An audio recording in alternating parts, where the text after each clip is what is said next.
Bonjour, dans cette vidéo je vais vous expliquer comment j'en suis venue à faire des ateliers Montessori aux enfants. En fait, ma fille de 3 ans et demi qui est rentrée à l'école l'année dernière, donc septembre 2016, le premier jour de classe, quand je suis allée la chercher après l'école, tout de suite la réflexion que m'a faite la maîtresse, c'est que ma fille voulait absolument aller dans le coin bibliothèque parce que voilà, dans la classe il y a différents coins, le coin livre, le coin eau, et ma fille, c'est vrai qu'à la maison, moi j'ai aménagé la maison pour que vraiment qu'elle puisse faire des ateliers comme elle veut, se mettre dans le coin qu'elle souhaite, et puis du coup elle avait pris cette habitude-là. Et à l'école, naturellement, elle s'est dirigée vers le coin livre.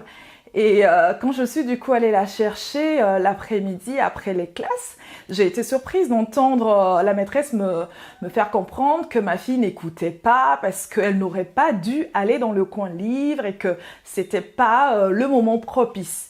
Et moi, je me suis dit, mais mince alors, c'est quand même pas, voilà, c'est pas mauvais de pouvoir lire, de pouvoir passer du temps dans le coin lecture en classe. Qu'est-ce que cela a de mauvais finalement? Et en fait, ça a commencé à me travailler l'idée que voilà, il y a plein de parents qui pourraient pas inscrire leur enfant dans une école Montessori. Donc peut-être que ça pourrait être bien de pouvoir permettre à ces enfants tout simplement une fois dans la semaine de pouvoir vraiment être dans un endroit, dans un espace vraiment qui leur est dédié, où ils peuvent, selon leur envie, selon leur choix, selon leurs besoins, vraiment faire une activité, arriver, voilà, et puis choisir une activité parce qu'ils ont envie d'explorer une notion donnée, de faire des constructions, de faire, voilà, de lire, de construire, de construire une tour rose. Ils aiment beaucoup les enfants, la tour rose la première fois. Et c'est vrai que quand j'ai commencé les ateliers, je me disais, c'est peut-être pas assez juste de voir les enfants une fois par semaine. Je me demandais en fait l'utilité que ça allait apporter aux enfants.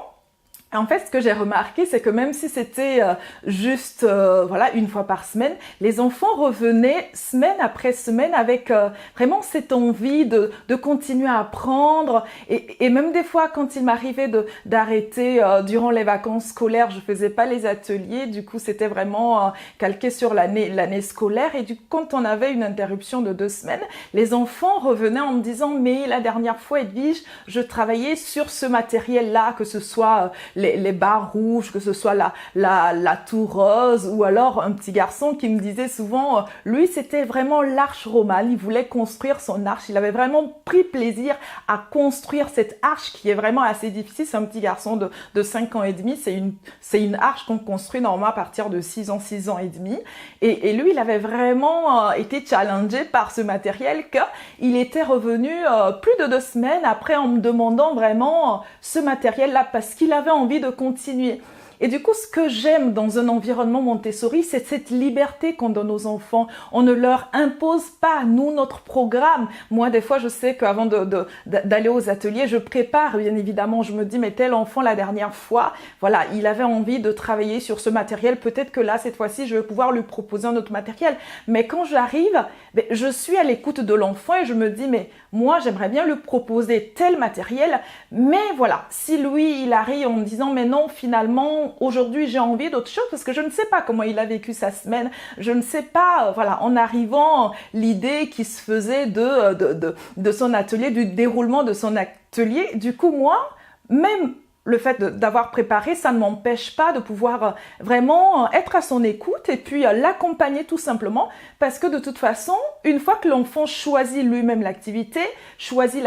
l'atelier qu'il a envie de faire, il est beaucoup plus motivé, il a des motivations endogènes, c'est pas moi qui vais vraiment l'inciter à faire quelque chose. Donc ce que je trouve dommage à l'école notamment, c'est que Voilà, il y a un programme à finir, il y a voilà, le programme de la journée, chaque journée est définie à l'avance et du coup les enfants n'ont pas vraiment cette liberté. Maria Montessori met beaucoup l'accent sur cette notion de liberté. Un enfant qui apprend doit être libre de choisir. Après, bien évidemment qu'on leur propose différents ateliers, mais ils choisissent quand même dans ce qu'on leur propose, on ne leur impose rien et à partir de ce moment-là, ils travaillent dans la joie, ils sont vraiment demandeurs finalement. On n'a pas besoin de leur courir après pour pouvoir leur inculquer des notions ou leur expliquer ou leur transmettre quelque chose sans qu'ils aient envie. Donc vraiment, j'avais envie de faire cette vidéo pour dire que voilà, que moi j'ai commencé à faire les ateliers pour pouvoir vraiment permettre à un maximum d'enfants de pouvoir avoir accès à cette belle pédagogie parce que ça permet aux enfants de pouvoir acquérir de nouvelles habitudes de travail. C'est vrai qu'on travaille dans un environnement assez calme, assez reposant. La première fois que les parents sont venus chercher leurs enfants, ils ont été vraiment surpris de voir que, alors que les enfants étaient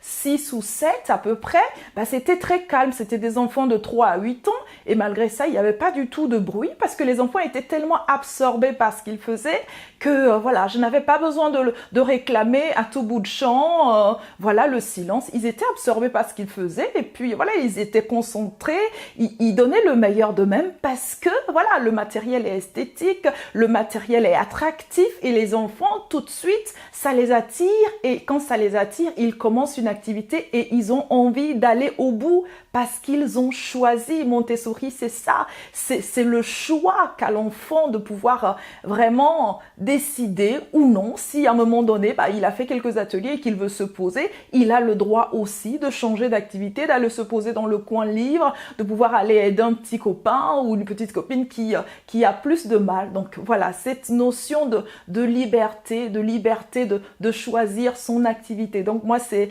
vraiment le plaisir que j'ai eu durant tous ces mois de pouvoir accompagner ces enfants, même si c'est juste une fois par semaine, pour qu'ils puissent vraiment cultiver ce plaisir d'apprendre dès le bas âge, parce que une fois qu'ils auront vraiment acquis cette habitude de travail dans le calme, dans la joie, dans la bonne humeur, c'est vraiment une attitude qu'ils vont pouvoir garder toute leur vie et ils vont pas associer le travail à quelque chose de fastidieux, à quelque chose de pénible. Non, ils vont juste réaliser que voilà, quand on apprend, c'est génial parce qu'on découvre des choses, on comprend le monde et on grandit comme ça en s'épanouissant et l'école, c'est pas quelque chose que voilà qu'on fait parce que c'est obligatoire, mais parce qu'on y prend un réel plaisir. Donc voilà, je vous remercie de m'avoir écouté et puis je vous dis à très bientôt sur mon blog passionmontessori.com, sur la page Facebook et sur les réseaux sociaux Twitter et puis Instagram. N'oubliez pas, si vous avez envie de commenter, allez juste en dessous de cette vidéo et puis voilà, on va pouvoir échanger, garder le contact pour le bonheur de nos enfants. Je vous dis à très bientôt. Au revoir.